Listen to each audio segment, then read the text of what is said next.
streams near the village of Avoca. In other words, the gold rush was on. Now, 2 centuries on, men and women still scour those rivers, hoping to make their fortunes. And the local Valley Hotel in Avoca has got in on the act by producing a special gold miners' cocktail. It's in commemoration of the gold rush of 1796, 200 years back. Difficult one to make, Kevin, is it?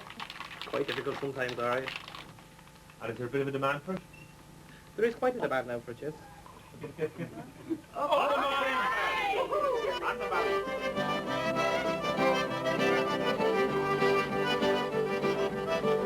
How's it going, Tom?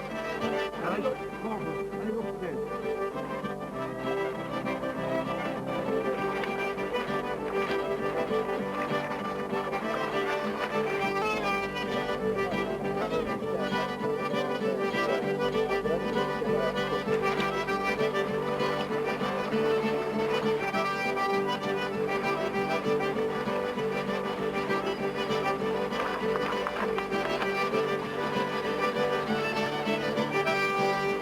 You might find occasionally flaky gold. A lot of times when you're doing this activity here, panning for it, you'd find small flakes of it.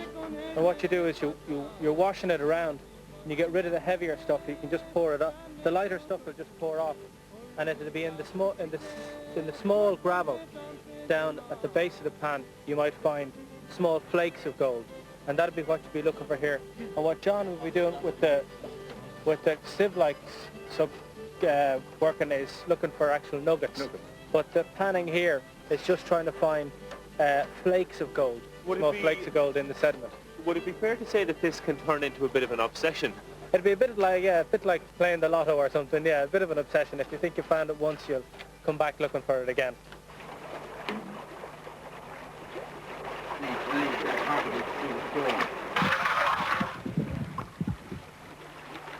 Along this valley there was a very rich deposit of gold, which is largely worked out now. The great phase of gold working here was in the late 18th and early 19th centuries.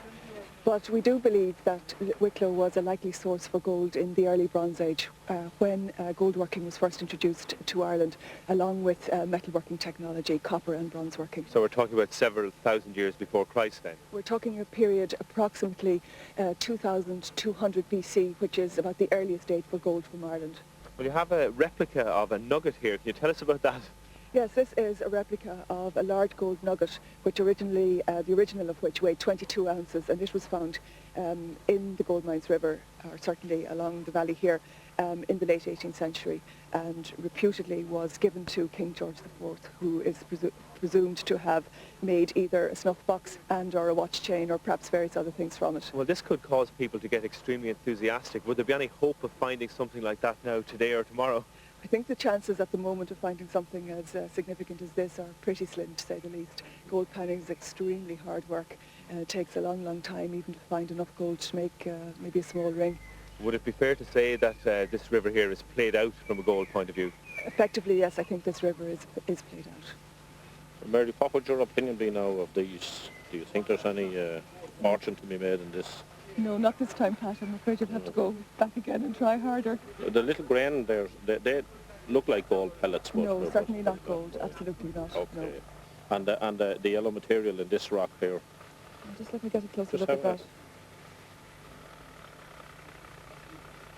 No, I'm sorry. Right, okay.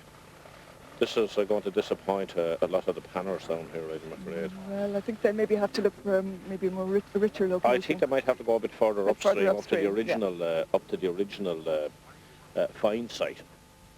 This painting, dating from around 1800, gives us an idea of what open-cast mining was like in the Wicklow Hills in the last few years of the 18th century. There was a real gold rush, and for those who were in at the very beginning, a fortune could be made. It was a flash in the pan and a 9-day wonder.